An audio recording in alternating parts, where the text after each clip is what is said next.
Vanakkam all of you. Today we are going to see about the entrepreneurship in microbiology. Unit 4, mass production of phosphate solubilizer in Bacillus species. Okay, so first we see the unit. Unit 4 mainly comprises of phosphate solubilizer in Bacillus species mass cultivation and macroalgae mass cultivation and biocontrol agents production is biopesticides and preparation of probiotic feed and preparation of baker's yeast and development methods of the vaccine and production of the growth factors and preparation of microbiological ready-made media and their ingredients in separate manner and production of degradable plastics and finally organic farming. Okay, let's get into the topic. So first, the phosphorus is an essential element. It is required by the plants for their development and their growth. In overall weight, plant comprises of 0.2% of phosphorus in their whole plant dry weight. So plant acquire phosphate from the soil solution in the form of phosphate anions. So these anions are extremely reactive and it mobilized through the precipitation with some cations which includes calcium, magnesium, iron, aluminum. So depends upon the soil. So these type of ions are present. Okay. So in this form, that phosphate is highly insoluble and it cannot utilized by the plants. So finally intake also very in a small amount. So mechanism, so how it can utilize? With the help of microorganisms, some microorganisms can synthesize the organic acid and acid phosphatases, which play a major role in the mineralization of organic phosphorus in soil. So it is generally accepted one is that organic acids are synthesized by the soil microorganisms. So it is the major mineral phosphate solubilization process. Okay, so it solubilizes the insoluble inorganic phosphate which includes tricalcium phosphate, dicalcium phosphate, hydroxyapatite and rock phosphate. So production of these acids results the acidification of the surroundings as well as the microbial cells. So some of the acid producing microbes. Example, gluconic acid. It was produced by Pseudomonas species, Erwinia herbicola, Pseudomonas cepacia and Burkholderia cepacia. And another one, 2-ketoglutonic acid. It was produced by Rhizobium leginoserum, Rhizobium melilluti and Bacillus firmus. So strains of the Bacillus, it produced the mixtures of acids like lactic acid, isovaleric, isobutyric and acetic acids and other organic acids such as glycolic, oxalic acid, malonic acid and succinic acid. In addition to that, it produced the phosphatase enzyme also, which also involved in the conversion of insoluble phosphate into soluble form. And main media which is used for the detection of phosphate solubilization bacteria is Picavus chias medium. So Picavus chias medium, which includes the composition is glucose, calcium phosphate and yeast extract, ammonium sulfate, NaCl, KCl, magnesium sulfate, manganese sulfate, iron sulfate and pH should be 7. So in this medium, the special one is calcium phosphate. If the organisms can utilize the phosphate in the medium, then the halo zone formed around the culture. So that is the identification mark of this. Okay, the compositions are given in the gram per liter. And methods used for this production of this medium. First one, sample collection and city dilution and the spread plate technique. Then from that we have to take colony and identify by means of morphology and we'll go for the pure culture studies. Then screening of the bacterial strains by using Picavus chias medium and production media for phosphate solubilizing bacteria.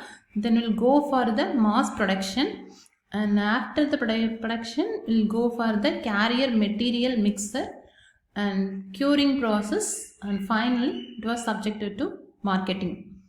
So it was explained in the picture form. The first one, the sample was collected, soil sample was collected, then it is go for the serial dilution and spread plate. Serial dilution is the method. We have to take 1 gram of the soil and mixed with 100 ml of distilled water, sterile distilled water, and it was marked as 10 to the power of minus 2. So we have to take 9 ml of the sterile distilled water in a test tubes, and from this conical flask we have to transfer 1 ml of test tube containing 9 ml of distilled water, and it was marked as 10 to the power of minus 3. And likewise from this 10 to the power of minus 3, it was 1 ml of sample was transferred to the another tube, then it was marked as 10 to the power of minus 4. From another tube 10 to the power of minus 5. Serially it was diluted.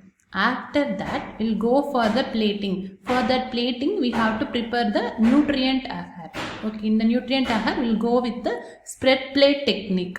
Okay, we have to keep control plate, and compared with the control we can conclude the colony's presence. Okay, so after the serial dilution and spread plate process, then we'll go for the colony identification. Okay, after 24 hours of incubation, we'll get the colonies, then go for colony identification by morphological staining. So in this, we'll identify the bacillus structure. Then we'll go for the pure culture. So in the plate, there is a clumps of different bacteria also present. From that, we have to purify our target culture by means of the streak plate technique, quadrant plate. So we'll get the pure culture. Then we can take that culture and grow for screening process in the Picavus Chias medium, and reduction process also. In the Picavus Chias medium, we have to take and inoculate the 1 loop of culture and observe the zone of inhibition. The organisms produce the zone of inhibition, halo zone around the colonies. Then it can able to utilize that phosphate present in the medium. Okay, then it can be used for the phosphate solubilizer. Okay, after the screening purpose, from the different colonies, we have to take which colony produce the more amount of halo zone. So we have to pick out that organisms and inoculate into a broth in a tube. Then again we will go for the purity check. Then it was inoculated into the conical flask containing 250 ml, and we will go for the 500 and then 1000 ml, and we have to keep that in a shaker. So 500 ml or 50 ml and 1000 ml, we have to keep it in a shaker for 5 to 7 days or 3 to 7 days in a 150 rpm. After that also we will go for this purity check. Then it was checked. After that we'll go with the fermenter for the mass production. So after the production of that, it was again purity check. Then it was mixed with the carrier. After the carrier mixing, it was packed in a polythene bag. Then it was subjected for curing. Curing means stored in 25 degrees Celsius and allow the organism to multiply its own. Okay, then it was supplied to the farmers and applied on the land. So in this process we have to keep main things, right? So first one, the media for normal inoculant is, we are using this nutrient broth or yeast extract broth. So detection methods using for the screening of that organisms, especially halo zone formation, and another one method is bromophenol blue method that produce the yellow halos. So in these two methods, the halo zone formation is the very apt method for the detection of phosphate solubilizing bacteria, and it was normally used by all. And then the bacillus species in the shaker, we have to keep 3 to 7 days at 28 degrees Celsius for at 150 rpm. And then fermenter, we have to maintain the pH of 6.5 to 7, and inoculum should be at the 5%. The inoculum was get from the shaker culture. Okay, from the shaker culture we have to add the 5 ml and go for the 100 ml. If we'll go for the 1000 ml means according to that we have to add. Okay. And coming to the carrier part, so carrier should be it possesses high organisms matter content, and it possesses the low soluble salts less than 1%, and it also can have the high moisture content capacity, and we should mix in the ratio of 2:1, 2 parts of carrier and 1 part of that production media with an organisms. So we can add with either in a liquid form or else in a solid form. So liquid form means as such we can take the culture from the fermenter and mixed with the carrier. If we go with the solid form means go for the centrifuge, and after the centrifuge collect the pellet and it should be mixed with the carrier.